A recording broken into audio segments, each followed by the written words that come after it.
se ha incrementado sustancialmente la red informal y formal de investigación dentro de los países y entre países. Es importante llamar la atención que esta revolución tecnológica de las nanotecnologías es la primera, realmente es la primera en la historia de la humanidad que se da ya con el sistema de Internet totalmente accesible en todos lados, de manera que es lógico que este tema de las redes aparezca como un punto clave en todos lados. Otra característica muy importante es que hay pequeña o nula, en muchos casos, análisis o simplemente advertencia sobre los potenciales riesgos, y no solamente los riesgos a la salud y el medio ambiente de las nanotecnologías, sino las implicaciones sociales que, como veremos adelante, abarcan otros muchos aspectos. Prácticamente nula información al público sobre qué significa esto, a pesar de que muchos productos ya están en el mercado, no solamente aquellos que se producen en nuestros países, que son todavía muy pocos, sino aquellos que se importan de otros países, y por eso la preocupación de nuestros países por este tema va más allá de si realmente nuestros países están investigando y produciendo nanoproductos. La mayoría de nuestros países no están ni siquiera investigando en nanotecnología, pero ya están comiendo, digo, en sentido entre comillas, ya están comprando en el mercado mundial productos con nanotecnología sin tener ninguna idea de cómo entran al país, de cuáles son los riesgos que pueden tener, ni otras cosas. En ese sentido es que es importante. Y por último, dice ahí, pobre nivel de información y absolutamente ninguna regulación. ¿Cuáles entonces son los riesgos? Aquí tenemos varias cuestiones. Por un lado, los riesgos a la salud y el medio ambiente, y voy a pasar y luego vuelvo. Ya hay, aquí está. Muchos dicen, más si, por ejemplo, los representantes que veo aquí de los países le preguntan a los expertos de sus países en nanotecnología sobre los riesgos, seguramente le van a contestar, como nos han contestado nosotros miles de veces, o por lo menos decenas de veces, ¿cuáles riesgos? Si no se sabe nada al respecto. Bueno, pues es verdad que no hay mucha información, pero alguna existe. Por ejemplo, este banco de artículos científicos sobre riesgos a las nanotecnologías, para fines del año pasado ya mencionaba que había 176 artículos científicos sobre los riesgos de los nanotubos de carbono, 72 sobre los fullerenos o buckyballs, 19 sobre los dendrímeros, partículas ultrafinas en general 33, sobre los quantum dots 49 artículos científicos, sobre el dióxido de titanio 81 artículos científicos, sobre los de plata 216 artículos científicos, de manera que esa cuestión de que no se sabe los riesgos es algo bastante relativo. Ya hay mucha información recopilada sobre los riesgos y estas cosas hay que analizarlas. Además está el tema de la regulación. ¿Qué pasa con la contabilidad internacional?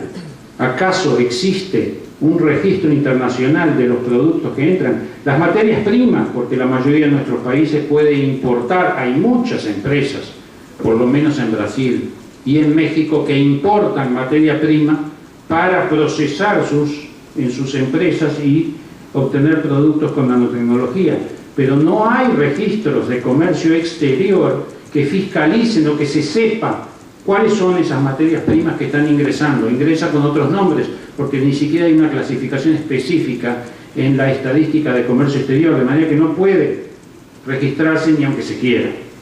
Entonces no se sabe, y esto es un problema muy serio desde el punto de vista del transporte. Imagínense ustedes un barco que traiga al país productos y que tenga un accidente, y que se rieguen en un golfo, en un puerto, donde sea. Eso no se sabe ni lo que había, porque aparecen las hojas, en las guías de comercio con otros nombres. De repente aparece como grafito y son nanotubos de carbono.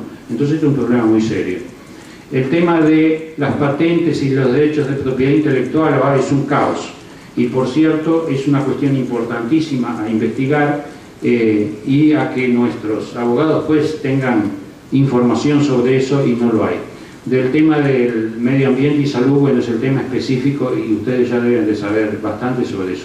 Y yo me quiero dedicar unos minutos más, y ya voy a terminar, pero quería hacer mención al tema de la salud de los trabajadores, y no solamente, sino lo relacionado con los cambios que esta revolución puede implicar en la división del trabajo, no solamente al interior del país, sino a nivel mundial. Esto es un tema que voy a dedicar unos diapositivos a seguir. Entonces, el tema del empleo. ¿Por qué quiero traer esto a la discusión? Bueno, porque esto no aparece en ninguno de los foros y es un tema muy importante, muy preocupante. Es claro que toda revolución tecnológica implica un cambio en la división del trabajo, eso es bien claro. Yo quiero llamar la atención aquí de que esta nueva revolución tiene implicaciones muy específicas porque es una revolución tecnológica disruptiva.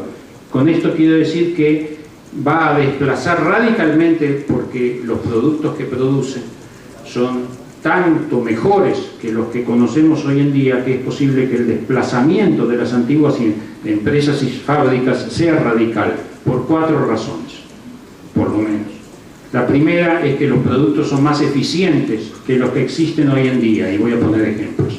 La segunda es porque muchos de los productos son multifuncionales, o sea, en un solo producto se cumplen funciones que hoy en día los encontramos en el mercado en más de un producto.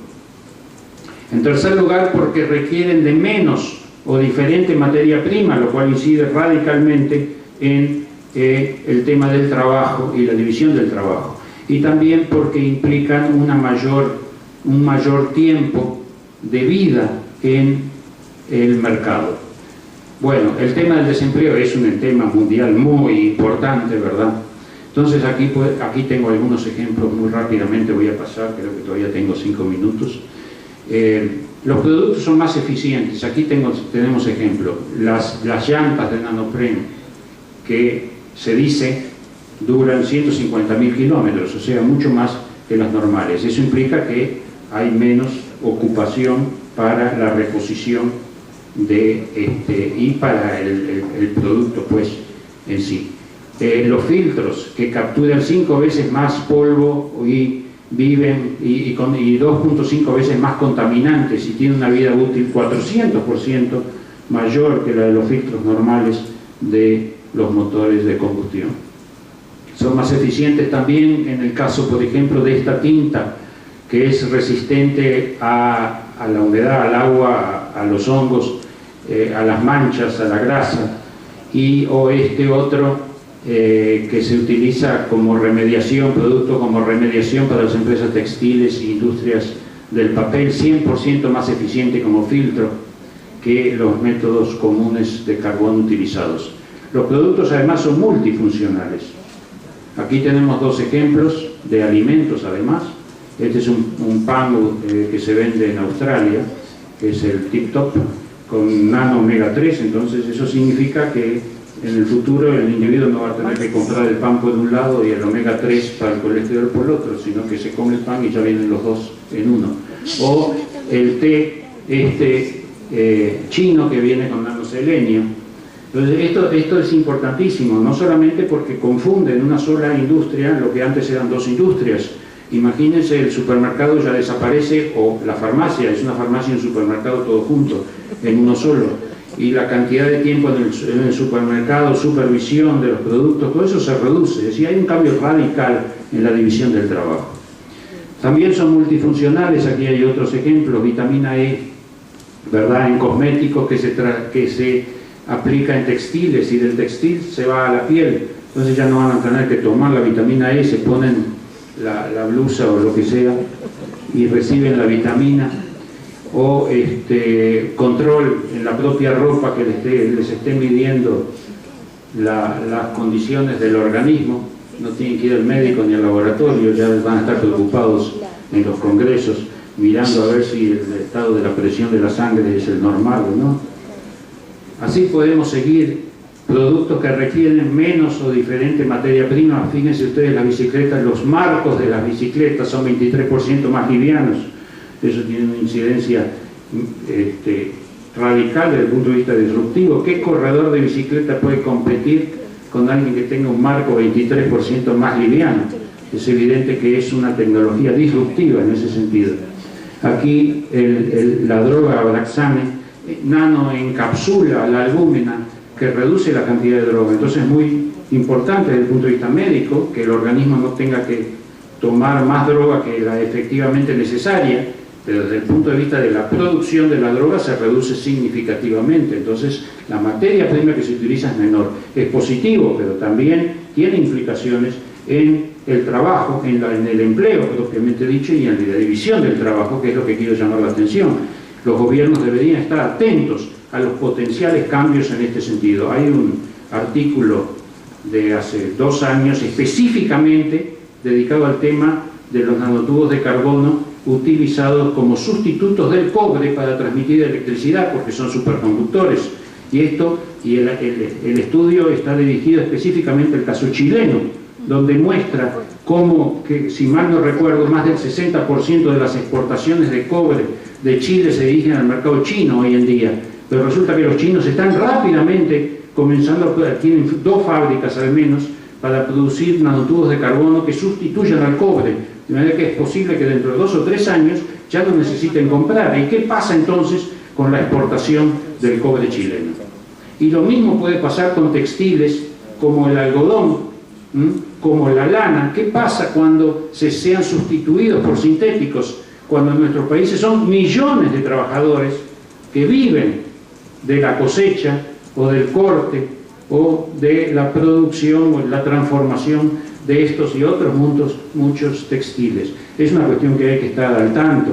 Por eso digo que no basta con decir, bueno, en nuestro país no hacen nada de nanotecnología, porque ojo, que no hagan no significa que el país no se va a ver fuertemente impactado a través del comercio internacional por estas cosas. Los productos requieren menos y diferente materia prima. Otros ejemplos aquí de pantallas que hoy en día ya están en los computadores o de los carros que ya existen en el mercado, BM y demás. Esto de los carros es significativo porque los carros de punta de las principales empresas son de polímero, no son de carrocería, de metal. Entonces se acabaron los chapistas o lateros o como se llaman en los diversos países que arreglan las carrocerías. Se acabaron porque estos tienen memoria. Entonces cuando chocan se conectan a la electricidad y el polímero vuelve en su forma al estado original de cuando salió de la fábrica. No hay necesidad, entonces se acaban radicalmente. Otros ejemplos podría poner ahí, hay muchísimos. Son los vidrios que no necesitan limpiarse porque a la más mínima luz repelen todo tipo de polvo, inclusive las gotas de agua. Entonces eso significa que toda la gente que trabaja limpiando los edificios esos inmensos, pues queda sin empleo. Lo cual está bien en el sentido de que mejor que no se necesite, pero la gente tiene que vivir. Y la pregunta es, ¿qué están haciendo los gobiernos para prever este problema? Los productos viven más en el mercado. Ahí tenemos una cerveza que es con botellas de cerámica que vive 6 meses, tiene una vida útil de 6 meses en el mercado. Eso significa que no hay que distribuir en los supermercados tan rápido, que puede tener menor supervisión, menos tiempo. El último es un producto de la Suzano, ya no existe la Suzano, se convirtió en otra empresa de Brasil, donde los filmes o los plásticos que se le ponen a la lechuga, ¿verdad?, tienen una vida útil de, no sé, 15 días o 20 días en el refrigerador en contra de la semana del anterior. Todo esto implica que estos productos son disruptivos. Ahí hay otro ejemplo brasilero, que es la Embrapa, empresa brasilera, un recubrimiento para las nueces que le da una mayor vida en el mercado, o los productos de Syngenta para los campos de golf, que hace que los campos no se tengan que cortar. Uno de los primeros costos, de los costos más importantes en esto que tenemos aquí, en los campos de golf, es lo que se invierte en los jardineros, porque hay que estar cortando y manteniendo la grama, el césped o el pasto todo el tiempo. Bueno, con esto se reduce, creo que a un cuarto, la cantidad de jornaleros, de jardineros que se necesitan en los campos de golf. Y ahí se acabó. Muy bien, estamos entonces...